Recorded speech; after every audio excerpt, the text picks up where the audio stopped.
In today's video, I'm going to teach you how to split a cell in a Confluence table. Working with tables in Confluence can greatly improve the way you organize information, especially when you need to customize or refine the data presentation. Splitting cells is a handy tool for managing complex data, allowing you to break down larger chunks of information into more digestible parts.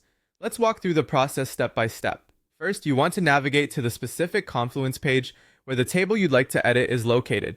It's important to ensure you're at the right page to avoid making unnecessary changes. Once you're at the correct location, you can proceed to find the table that contains the cell you want to split.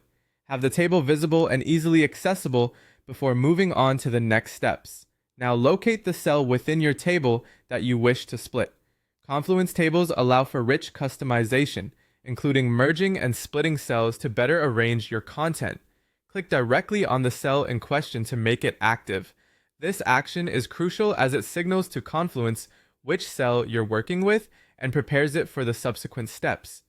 With the cell selected, you'll notice a small arrow or a cell option appearing, usually within the context toolbar. This option can often be a bit tricky to find if you're new to Confluence, but once your cell is selected, it should become visible somewhere around the cell's border. Click on this small arrow to bring up a menu dedicated to cell customization options. This menu can vary slightly between Confluence versions, but it always provides tools for adjusting cells. Once you have the cell options menu open, look specifically for the split cell option.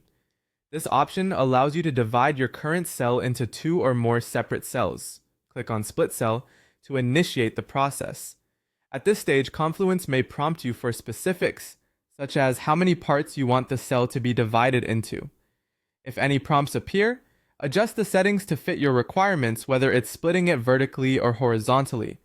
Remember, splitting cells can change how you present and interact with the data. Consider the context and how the new cell arrangement will affect the overall table layout. Carefully review your changes before finalizing. And there you have it, a simple yet effective method to split a cell within your Confluence table. This feature empowers you to better manage the flow and clarity of information on your Confluence page.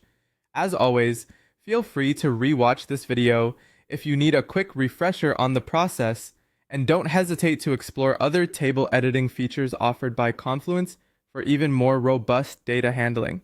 Thank you for watching and happy editing.